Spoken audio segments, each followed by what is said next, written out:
Hi, a film that I was able to watch finally after it turned up on Netflix over the weekend was Sean Durkin's The Nest. Durkin's previous film, Martha Marcy May Marlene, was released I think 10 years ago, and it made quite an impact at the time, putting Elizabeth Olsen on the map as a major name.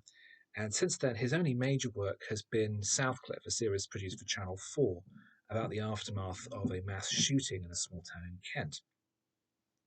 His new film is about a stockbroker type who's English, lives in New York, having married an American, and is a father and stepfather, and announces to his family that there's been a new opportunity that's opened up for him, and that he's going to return to London to work for his former boss, and the whole family is going to come with him.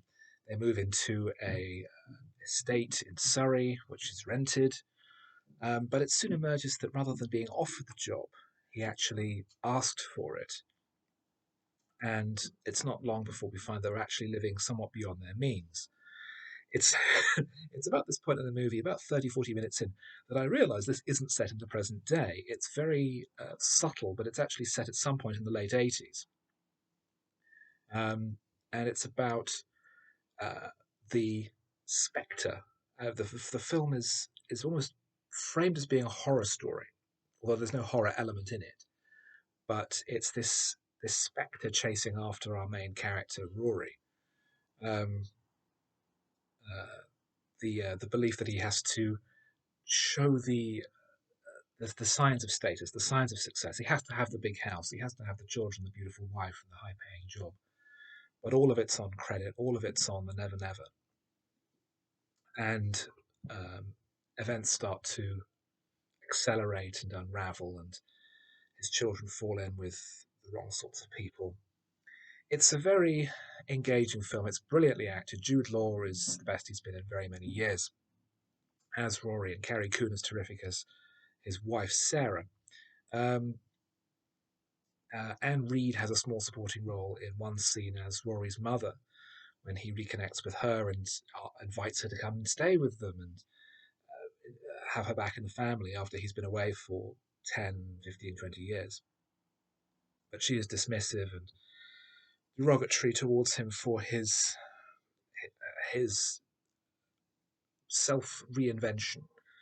He has abandoned what he was in favour of what he thinks he should be.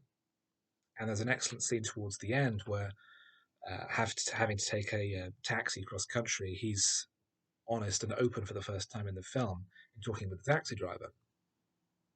But that too has unexpected consequences. It's a really interesting, atmospheric, engaging film on an interesting subject, handled with great subtlety and nuance. We're never told things outright. As I said, it took me a while to realise the film had an 80s setting, even though there's an almost constant soundtrack of 80s pop music that the characters listen to. I thought, oh, they're just listening to great commercial radio that always plays 80s pop music. No, that's current music for the time, because there's mentions of markets being deregulated and various other clues that eventually lead you to realise this has a late 80s setting. Um, but I really liked it. I think it's one of the better films I've seen this year. Um, Moody, atmospheric. As I say, it's toned almost like a horror film, even though it's more of a straight drama. Um, well, this fascinating character study of a man who believes totally in the lie that he's created for himself. Jude Law delivering, I think, one of the best performances of the year, and as a result, I would recommend The Nest very highly.